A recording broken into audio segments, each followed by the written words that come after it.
Chers apprenants du Ngumba, salut et bienvenue à cette vidéo qui va porter sur le problème des variantes dans la langue Ngumba.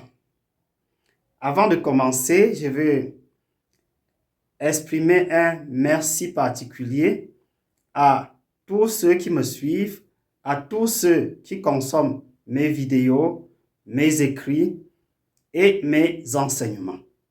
Alors, pourquoi cette vidéo? Parce qu'il existe à mon niveau personnel, en tant qu'enseignant de la langue Ngumba, un problème réel. Ce problème est lié aux nuances communautaires.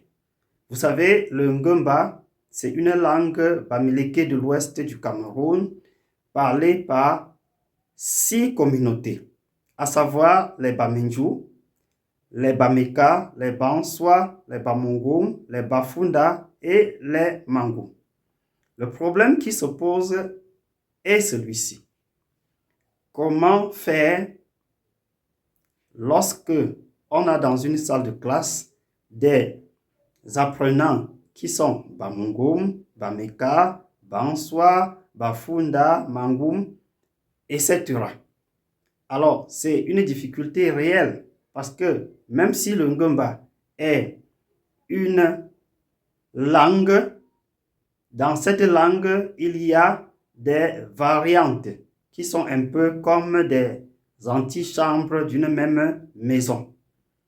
Alors, du coup, très souvent, il y a cette difficulté à pouvoir ressortir instantanément et spontanément lorsqu'on a affaire à des apprenants qui sont de plusieurs communautés Ngumba, les différentes variétés et les différentes spécificités qui sont liées à chaque apprenant.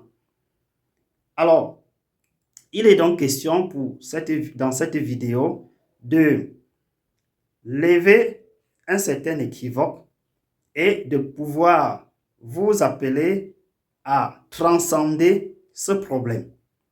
Comment le transcender? Vous devez comprendre que le Ngumba est une seule langue. Vous ne devez plus envisager le Ngumba comme un ensemble de plusieurs langues. Non, le Ngumba, c'est une seule et même langue. Ce qui fait d'ailleurs la force d'une langue, c'est sa communauté.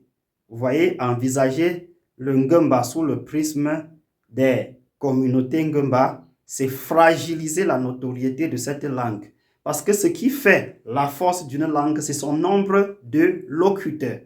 Donc, si vous vous comportez un peu comme si le Ngumba, c'est une affaire des Bamenjou seulement, ou des Bameka seulement, ou des Bamungum, etc., alors ça va fragiliser la notoriété de cette langue. Il est question de voir le Ngumba comme un tout. Même si dans ce tout, il y a des parties, mais vous devez envisager le Ngumba comme un tout. Donc, ne vous sentez aucunement offusqué d'apprendre une variante. Si vous êtes Bamenjou et qu'on fait une leçon en Bamungum, alors c'est du Ngumba. Si vous êtes Bamungum et on fait une leçon dans la variante Bamenjou, eh bien, ne vous sentez pas offusqué. Bien au contraire, Antoine de Saint-Exupéry disait, « Si tu diffères de moi, loin de me léser, tu m'enrichis. » C'est plutôt bien parce que c'est un avantage pour vous d'apprendre la variété d'une autre communauté, parce que lorsque vous allez être dans cette communauté-là, vous allez vous intégrer, vous allez vous fondre dans cette communauté et ça va vous permettre d'être encore plus proche des locuteurs de ce village-là. Donc, c'est plutôt pour vous un avantage. Mais ce que je fais habituellement, j'essaie au maximum de ressortir les nuances et les particularités lorsque j'enseigne. Donc, si j'ai au moins l'avantage d'avoir des racines assez profondes dans les différentes variantes, parce que mon village d'origine, mon village natal, c'est Bamenjou. mes parents sont Bameka, mais j'ai côtoyé suffisamment les Bamungum, les Banswa, et voilà la variante, les variantes dans laquelle je n'ai pas beaucoup côtoyé les locuteurs, c'est le Bafunda et le Mango. Mais qu'à cela ne tienne, nous l'avons déjà dit dans certaines vidéos, aussi diverses qu'elles puissent être, ces nuances, ces variantes, elles peuvent représenter au trop 30%. 30%. Donc, ces nuances sont beaucoup plus au niveau du lexique que de la grammaire. Et même au niveau du lexique, la grammaire, c'est la même grammaire, c'est les mêmes structures, c'est les mêmes lois, les mêmes règles, mais au niveau du lexique, même, le nombre de mots qui diffèrent d'une communauté à une autre sont peu nombreux. Et il peut souvent avoir une différence de voyelles ou de consonnes, mais pas de manière à ce que ça peut entraver la communication. La preuve, chez nous, les Ngumba, les Bamenju et les Bameka se causent et se comprennent parfaitement bien, aussi bien que avec les Bamungum, les Banswa, toutes ces communautés-là peuvent s'exprimer, chacun parle sa variante et utilise ses nuances au niveau des mots et ils se comprennent parfaitement. Donc, il n'y a absolument aucun problème. Donc, il n'est pas évident pour moi, enseignant, de ressortir chaque fois toutes les spécificités lorsqu'il est question d'enseigner. Donc, pour résoudre ce problème, j'adopte souvent la méthode de choisir une variante. Je peux décider donc, selon mon humeur du jour, d'être Bamungum, ou alors d'être Bamenju, d'être Bameka, d'être Banswa, etc. Cela ne devrait en aucun cas vous frustrer. Et au passage, autant que cela fait se peut, je prends la peine de dire, voilà, sur tel mot, on dit ceci en Bamungu, mais voilà comment on dit ça en Banswa, voilà comment on dit ça en Bamenju, etc. pour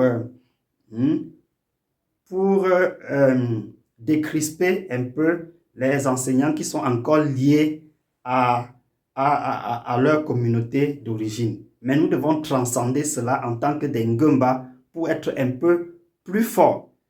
Non pas pour dire qu'il faut bannir les nuances, les variantes, mais nous devons accepter d'apprendre les variantes des autres. Donc demain, lorsque vous allez devenir, je le souhaite, enseignant ou écrivain, vous n'allez pas à chaque fois que vous voulez écrire le même livre dans toutes les langues. Ce n'est pas possible. Vous devez écrire votre livre dans la variante que vous maîtrisez le mieux. Et puis maintenant, les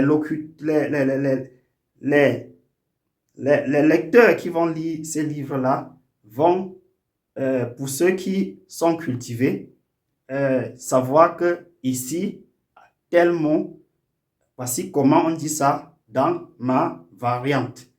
Donc, le Ngumba étant une langue en pleine construction, nous devons donc accepter cela comme ça, en attendant qu'il se mette sur pied une véritable académie de la langue Ngumba, où, nous l'espérons, avec des linguistes outillés qui maîtrisent chaque variante, on va pouvoir, au niveau des livres théoriques, que ce soit les dictionnaires, que ce soit les livres de grammaire, les livres de vocabulaire, les dictionnaires, les livres de grammaire, les livres de leçons, qu'ils puissent avoir, que toutes les variantes soient représentées.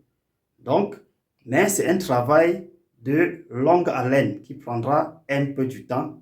Pour cela, vous devez nous excuser, mais vous pouvez avoir la garantie. Nous n'avons pas besoin pour nous lever d'attendre qu'il y ait parmi nous tous les linguistes des autres communautés. D'ailleurs, malheureusement, au sein de la communauté, beaucoup ne s'intéressent pas au travail que nous faisons. Et donc, ceux qui ont fait la linguistique chez les Ngumba, les Ngumba qui ont fait la linguistique à l'université, à l'école comme nous, ne s'intéressent même pas à cette langue. Ils ont plutôt le complexe de devenir des Français, des Anglais, des Allemands et de pouvoir manier cette langue-là ces langues-là plus que les Occidentaux. Donc, je vous prie de vouloir garder votre mal à patience, soutenez ce travail. Chaque fois que j'enseigne, si je sais que j'ai affaire en face de moi au Bamungum exclusivement, je vais leur enseigner la variante Bamungum. Si je sais que j'ai un Bamenju, je vais lui enseigner le Bamenju. Mais s'il y a un melting pot des variantes, je vais devoir de temps en temps choisir une variante pour enseigner et puis je vais faire l'effort de relever les spécificités et les particularités. Mais nous devons garder la vision du Ngumba comme étant une langue unique, une langue indivisible, un peuple uni et indivisible, ce qui fera de nous un peuple plus fort et plus compétitif dans l'univers des langues. Merci d'avoir été à l'écoute de cette petite vidéo. J'attends vos conseils, vos suggestions via le numéro qui s'affiche sur cette vidéo. D'ici à là, portez-vous bien et gardez la bonne humeur.